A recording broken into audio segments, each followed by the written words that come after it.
لە دوای ئەو ژمارە زۆرە لە هاتنی عەرەبی خۆراوای عێراق و نیشتەجێبوونیان لە شارەکانی هەرێمی کوردستان بەتایبەت لە دوای ساڵی 2021 و ساڵی 2022 ئێستا مەترسیەکانی بەردەم تاعریبکردنێکی نوێی بەرفراوان بۆ سەر کوردستان وەک چاودێران دەڵێن لە ئارادایە. بەپێی ئامارە نافەرمیەکان 1,032,000 عەرەب نیشتەجێی کوردستانن. هەولێر پشکی شێری بەرکەوتووە بە نیشتەجێبوونی 620,000 عەرەب. پارێزگای دهۆک 205,000 کەس و لە سلێمانی 147,000 عەرەب نیشتەجێن. 2022 دو ساڵی کڕینی مڵک و هاتنی عەرەب بۆ بەلێشاو بۆ هەرێمی کوردستان.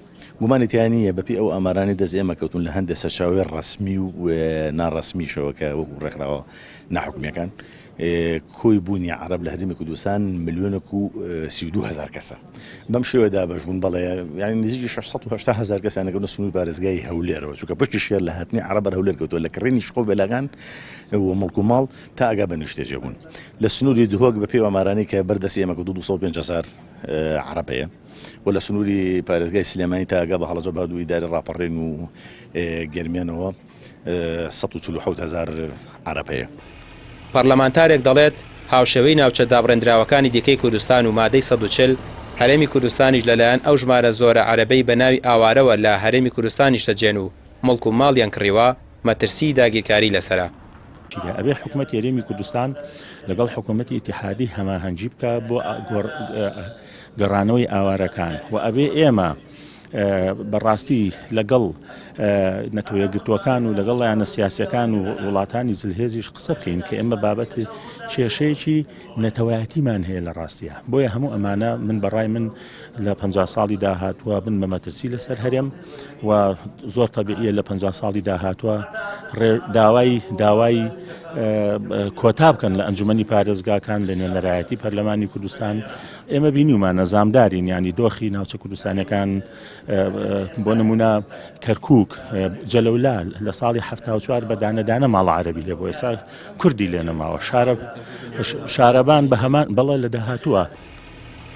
ڕێکخراوەکان و چالەکانی مەدەنی دەڵێن حکومەتی هەرێم بەرپرسیارە لە ئاز ئەو ژمارە زۆرەی هاتنی عەرەب و پێویستە لە ماوەیەکی کەمدا بنێردرێنەوە شوێنەکانی خۆیان چونکە ئەگەر پێشتر پاساوینە ئارامی پارێزگاکانیان هەبوو بێت ئەوە ئێستا دۆخی ئەو ناوچانە ئاسایی بۆتەوە.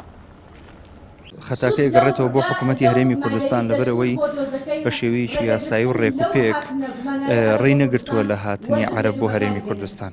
طبعاً هەمومان ئەزانین عەرەب هەمیشە کوردستان بە شوێنێکی خۆش و باش ئەزانێ بۆ نیشتەجێبوون. ئەو مڵکانەی کە لەلایەن عەرەبەوە کڕاون لە ئێستەیە پێویستە پێداچوونەوەی پێ بکرێت. بەشێک لەو عەرەبانە لە ئێستادا گرفت لە ناوچەکانیان نەماوە بۆیە ئەکرێ ئەو عەرەبانە ڕێگە و شوێنی تایبەتیان بۆ بگیرێتە بەر بۆ گەڕانەوەیان بۆ زێدی خۆیان. گروپی ناسنامەی کورد لە سلێمانی پانێڵێکیان بۆ بەشێک لە کەساتی و ڕێکخراوەکان ساز کرد و تیایدا 6 خاڵیان خستە ڕوو: دەرکردنی ئاوارەکانی نیشتەجێی کوردستان، داخستنی قوتابخانە عەرەبیەکان، لابردنی کرێکارانی عەرەب لە شوێنی کارەکانیان و ناردنەوەیان بۆ زێدی خۆیان چونکە وەک ئەوان دەڵێن ئەگەر ئەو پرسە چارەسەر نەکرێت کوردستان لە چەند ساڵی ئایندا لە بەردەم مەترسی داگیرکاریدا خۆی دەبینێتەوە. ڕامیار عوسمان، کەناڵی پەیام، سلێمانی.